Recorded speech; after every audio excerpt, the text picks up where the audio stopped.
우연히 TV에서 야구 중계를 보고 야구 선수를 꿈꾼 중학생이 있습니다. 야구부에 들어가지도 못한 상태로 무작정 야구를 시작한 소녀는 도전을 거듭한 끝에 10년 만에 비선수 출신 최초로 프로 무대에 섰습니다. LG 트윈스 투수 한선태 선수가 그 주인공입니다. 야구 팬들은 응원팀에 관계없이 한선태 선수의 도전에 박수를 보냈습니다. 스포츠의 스토리를 더한 더 스포츠 김재형 기자와 함께합니다. 안녕하십니까? 안녕하세요. 어서 오세요. 네. 야구 팬들은 다 아는 이름이에요? 그렇습니다. 불과 지금 데뷔전을 지낸 지 이틀밖에, 그러니까 오늘로서 이제 3일째 됐죠. 네. 선수인데 지금 뭐 한선태라는 이름을 모르는 야구 팬들이 아마 없을 걸로 예상이 되고요. 예. 올해 25살이고 LG 불펜 투수인데 그제 이제 프로 데뷔전을 치렀는데 네. 말씀하신 것처럼 비선수, 정확하게는 그러니까 엘리트 선수가 아닙니다. 그러니까 고등학교나 중학교 야구부를 거치지 않고 일반인 신분으로 고등학교를 졸업한 후에 야구를 시작을 했고요. 예. 그런 선수 출신으로는 최초로 프로 무대에서 이제 입단을 하고 또 이제 데뷔전까지 치르면서 이제 화제를 모으고 있는 선수인데요. 네. 보통 이 프로 선수들이 이제 신인 때 데뷔전을 치르면 뭐 드래프트를 기준으로 하면 1순위, 뭐 적게는 한 3, 4순위는 돼야 어느 정도 데뷔전에 관심을 받는데 이 선수의 드래프트 순위를 보면 95순위, 제일 마지막 것도 선택이었습니다. 그런 그래요? 선수가 그것도 프로 데뷔전을 치르고 이렇게 아마 큰 주목을 받았던 데뷔전은 제 기억에는 없지 않았을까 싶은데요.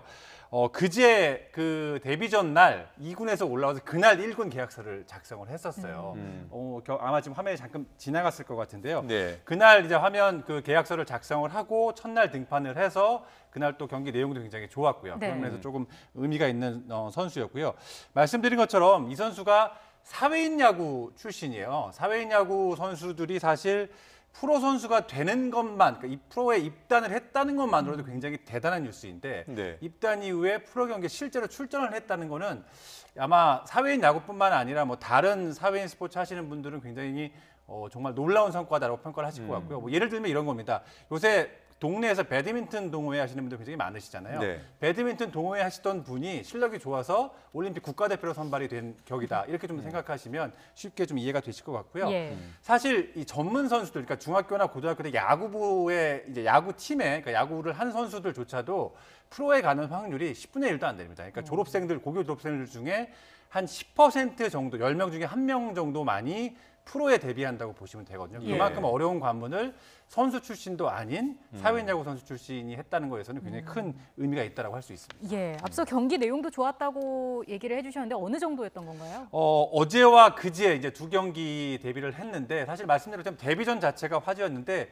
실제 경기를 보니 실력도 기대 이상이었어요. 어제 1이닝, 그제 1이닝을 던졌는데 두 경기 모두 2이닝에서 실점이 한 점도 없었고요. 굉장히 좋은 내용이었거든요. 경기 화면 보시죠. 이게 그제 데뷔전 모습입니다. 등번호 40번. 굉장히 좀 밝은 표정으로 던지고 있죠. 등판하자마자 사이드암이네요. 네, 화질을 모았었는데 자, 첫 타자에게 이렇게 안타를 내렸습니다. 첫 번째 이제 데뷔전 던졌던 공은 폭투였어요. 네. 그리고 이후에 바로 이렇게 안타를 맞고 그리고 이제 다음 타자에게 볼 3개를 연이어 던지면서 역시 이 비선수 출신은 한계가 있구나라는 얘기가 나올 법한 상황에서 이렇게 극적으로 병살타로 아웃카운트 2개를 잡아냈어요. 네. 그러니까 프로 데뷔 첫 아웃카운트가 이제 병살타였던 거죠. 네.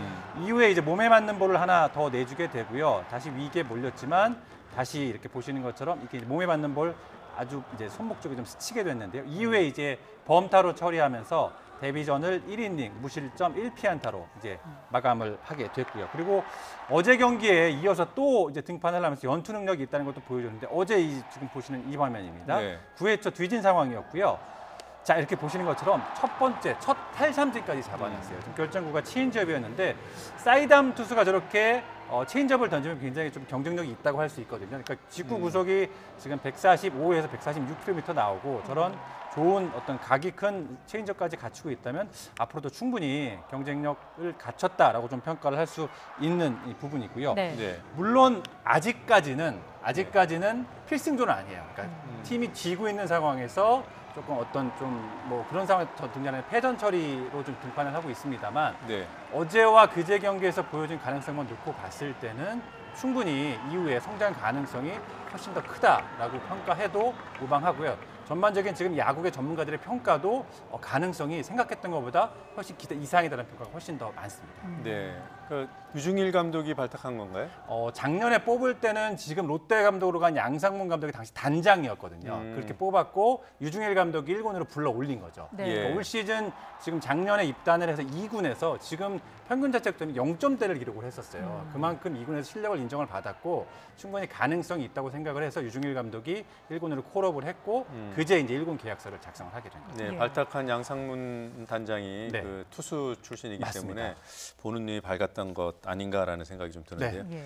자, 한선태 선수가 중학교 때 맞습니다. TV로 야구 중계를 우연히 보고 이제 네. 꿈을 키우기 시작했다라고 제가 앵커 멘트 했는데 네. 좀 구체적으로 설명해 주시죠. 맞습니다. 그 전에 한선태 선수의 모자 챙에 보면 네. 그러니까 이 선수가 지금 일본 독립야구에서 뛰었거든요. 이 장면입니다. 네. 지금 일본어인데요. 저게 번역을 하면 된다라는 이제 일본어라고 해요. 네. 일본에서 야구할 때 이제 알려준 이제 말이라고 하는데 이 말을 정말 하면 된다라는 걸 이 선수의 그 스토리를 쭉 따라가다 보면 이제 느끼게 되는데 말씀하신 것처럼 2009년 당시 이제 WBC 월드 베이스볼 클래식이었죠. 당시 우리가 준우승을 차지했었는데 네. 이 장면을 이제 TV 중계를 봤다고 해요. 당시 임창용 선수의 활약이 굉장히 뛰어났었거든요. 근데 임창용 선수의 활약을 보면서 자기도 야구를 하고 싶다라고 생각을 했다고 해요. 근데 그 이전까지는 농구를 굉장히 좋아했던 중학생이라고 합니다. 네. 그때부터 이제 야구를 시작하게 됐고 고등학교를 이제 실업계 고등학교를 가서 야구부가 있는 인문계 고등학교를 찾아가서 야구부에 입단을 하고 싶다고 했는데 기량의 문제보다는 체력적으로 도저히 따라갈 수가 없으니 전문 선수들을 안 된다고 해서 문전박대를 당했다고 해요. 네. 그래서 친구들과 함께 야구팀을 이제 결성을 해서 이제 아마추어 야구팀이죠. 사회인 야구팀을 결성을 해서 야구를 하게 됐고 대학에 이제 야구부를 찾아가긴 했으면 거기서도 결국 꿈을 이루지 못하고 군대를 갔다고 합니다. 군대 2년 복역하는 동안 복역이 아니죠. 복무하는 동안 죄송합니다. 복무하는 동안 야구공을 한 수도 놓지 않았다고 하고요. 예. 이후에 나와서 파주에 있는 독립야구단에 입단을 하게 됩니다. 여기서 기량이 굉장히 급성장을 하게 되고요. 지금 투수인데요. 보통 사회인 야구에서 공 좀 던진다 하는 분이 구속이 많이 나오는 게 네. 110, 120 정도예요. 네. 아무리 빨리 던져도. 근데 이 선수가 파주 독립야구단에서 구속이 한 140 이상까지 이제 올라가는 예. 굉장히 급성장하면서 일본 독립야구단을 진출하게 됐고요. 네. 이후에 이제 드래프트를 통해 프로에 입단하게 됐는데 이 드래프트도 굉장히 좀 사연이 있었어요. 원래는 지난해 1월 이전까지만 놓고 보면요, 이 프로야구 드래프트에 참가 신청을 하기 위해서는 등록 선수였거든요. 등록 네. 선수는 아마추어, 그러니까 엘리트 스포츠 야구부에 등록이 됐던 선수여야 했어요. 네. 근데 이게 지난해 1월에 문호가 좀 개방이 됩니다. 선수 수를 좀 늘리는 차원도 있었고요. 그렇게 되면서 그러니까 소위 등록 선수가 아닌, 그러니까 엘리트 선수가 아닌 일반인들도 원할 경우는 트라이아웃을 물론 통과하긴 해야 됩니다만 드래프트에 신청을 하게 됐거든요. 네. 이렇게 되면서 좀 운도 좀 따랐고 이 부분에서 저는 조금 놀라웠던 건 그러니까 결과적으로 놓고 보면 한선태 선수는 본인이 야구, 그러니까 중학교 이후로 고등학교 졸업하고 한 3, 4년 동안 독립야구단 생활을 할 때 이미 제도적으로는 프로 선수의 꿈을 이룰 수 없는 상황이었어요. 그러니까 그러게요. 드래프트 참가 신청을 네. 할 수 없는 상황인데 그거를 다 알면서도 야구를 계속 해왔던 거고요. 독립야구단은 참고로 말씀드리면, 그러니까 이 직업 선수들은 돈을 받고 운동을 하지 않습니까? 예. 독립야구단은 돈을 내고 운동을 해야 합니다. 본인이 한 달에 한 90만 원 정도 내면서 운동을 해야 되는 그런 어려운 상황이거든요. 그러니까 본인이 제도적으로 프로 선수의 꿈을 이룰 수 없는 상황에서도 포기하지 않고 했다는 그런 점에서 그 모자에 새긴 할 수 있다. 네. 이 네. 말을 정말 몸으로 증명한 선수가 아닌가 좀 생각이 듭니다. 예, 노력의 운도 따라줬던 것 같습니다. 한선태 선수의 그 등판은 사실 앞서 말씀해 주신 것처럼 적지 않은 의미가 네. 있는 것 같은데 일단 프로 무대가 단순히 엘리트 선수만의 무대가 아니라는 걸 보여줬다는 의미가 있는 것 같아요. 그렇습니다. 최근 이제 정부에서 체육계 여러 가지 문제가 발생을 하니까 내놨던 구체적인 대안 중에 핵심이 바로 이제 모두를 위한 스포츠, 그러니까 엘리트 스포츠와 비엘리트 스포츠의 장벽을 허물고 네. 비엘리트 스포츠 선수들 중에서도 엘리트 스포츠로 갈 수 있는 어떤 문을 네. 활로를 마련을 하자라는 거였는데 한선태 선수의 케이스가 가장 대표적인 가장 모범 사례가 될 수 있지 않나 좀 그런 부분에서 생각을 좀 해보고요. 사실 지금 여러 가지로 이제 우리 사회적으로 봤을 때 인구 이제 절벽 시대가 다가오고 있지 않습니까? 이렇게 되면서 야구뿐만 아니라 모든 이런 스포츠들의 저변이 굉장히 약해지고 있어요. 선수층 자체가 굉장히 얇아지고 있거든요. 그러니까 더 이상 엘리트 스포츠만으로는 프로 선수를 수급하게 되기는 조금 한계가 있다는 거를 야구뿐만 아니라 다른 종목들도 지금 다 체감을 하고 있는 상황이거든요. 네. 예. 그런 면에서 봤을 때는 이런 선수들이 자꾸 나오는 거는 굉장히 조금 우리의 어떤 프로스포츠의 미래를 봤을 때는 긍정적인 신호라고 할 수 있을 것 같고요. 물론 아까 말씀드린 것처럼 지금 현재 시스템은 아직은 이 비엘리트 선수 출신들이 운동을 하기에는 제도적으로나 또 시스템적으로나 이렇게 좀 지원해줄 수 있는 시스템이 별로 마련되어 있지 않거든요. 그러니까 네. 아까 예컨대 뭐 독립야구단이라든지 이런 부분들이 많이 활성화가 돼서 다른 스포츠 종목에서도 관심 있는 선수들이 조금 더 전문적인 교육을 받고 그 선수들이 프로 무대까지 진출을 할 수 있는 어떻게 보면 해외에서 흔히 나오는 클럽 시스템이 형성이 된다면 굉장히 좀 좋은 사례가 될 수 있지 않을까 좀 생각을 해봅니다. 예, 꼭 프로 선수를 배출하는 게 목적이 아니더라도 그렇죠. 이게 사회인 야구, 뭐 사회인 스포츠가 네. 활성화되는 거는 사회적으로도 중요한 문제인 네, 것 같습니다. 맞습니다. 네. 한선태 선수 주목도가 높다 보니까 웃지 못할 해프닝이 있었다고 들었습니다. 그렇습니다. 이게 기자들도 다 속고 그랬었는데 그제 이제 데뷔전을 치렀다고 말씀을 드렸잖아요. 네. 데뷔전 치르기 전에 이제 언론의 집중 조명을 받으면서 인터뷰를 했었는데 당시 한선태 선수가 분명히 얘기를 했다고 해요. 오늘 경기에 부모님이 혹시 오시냐라고 네. 했는데 오늘 경기 안 오신다라고 했는데 네. 중요한 건 이 장면인데요. 저 한선태 선수가 병살타를 잡고 나서 중년 부부로 보이는 두 분이 너무나 격하게 환호를 하시니까 네. 당시 중계 캐스터도 부모님으로 생각이 된다라고 얘기를 했고 기자들도 또 일부 기사도 부모님이 환호했다라고 이렇게 기사가 나가는데 네. 예. 확인 결과 부모님이 아니셨어요. 예. 네, 그냥 LG 열성 팬들이었고 두 분은 실제로도 부부 사이가 아니시라고 하니까 아는 지인 사이셨다고 네. 해요. 이러면서 네. 좀 웃지 못할 해프닝이 벌어졌고 그래서 한탄태 선수 아버님이 그 기사 보신 후에 아들 뺏겼다고 데뷔 전에 이런 농담도 건네셨다고 하고요. 실제 한탄태 선수 부모님 아버님께서 그러니까 어제 경기였죠. 어제 예. 두 번째 경기에 조용히 오셔서 직관하시고 돌아가셨다고 합니다. 네, YTN이 오보를 한 건 아니죠? 네, 그렇습니다. 네. 자, 축구 소식도 알아보겠습니다. 축구 얘기하면 이 얘기가 항상 빠지지 않는 것 같은데 네. VAR, 비디오 판독이 뭐 경기 내용과 결과에 미치는 영향이 좀 커지는 것 같아요. 그렇습니다. 어떻게 보면 예상됐던 일이에요. 네. VAR, 그러니까 비디오 어시스턴트 레프리라고 영어로 하고 이제 비디오 이제 보통 우리가 판독이라고 하죠. 이렇게 되는데 지난해 3월에 이제 피파의 최종 승인이 났고 러시아 월드컵을 기준으로 하면 러시아 월드컵부터 이제 적용이 됐는데 네. 이 비디오 판독 때문에 정말 웃지 못할 꼭 웃고 우는 그런 사례들이 많이 지금 발생을 하고 네. 있거든요. 그러니까 최근 나왔던 사례를 조금 준비해봤는데요. 화면 보시면서 설명을 좀 드리겠습니다.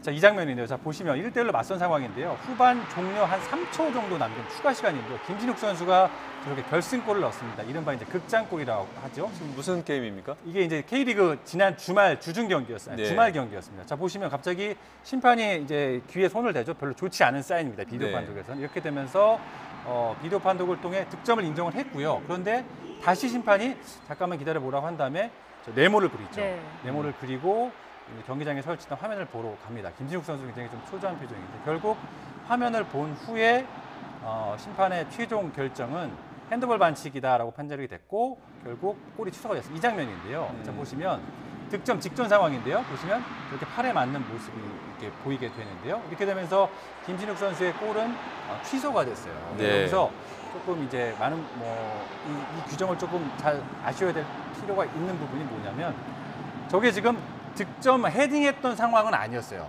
그러니까 영화로 따지면 씬 1이고 씬 2가 있다면 씬 1에서 뭔가 지금 반칙이 나온 건데요. 네. 네. 이 VAR의 기준은 공격 소유권을 갖는 시점부터 골이 들어갈 때까지의 모든 과정에 다 봅니다. 그 과정에 반칙이 하나라도 있다면 네. 그 득점은 취소가 됩니다. 네. 그러니까 예를 들어 저희가 이제 A팀이 공격권을 B팀으로부터 가져온 후에 패스를 한 뭐 30번 돌린 후에 득점을 했다.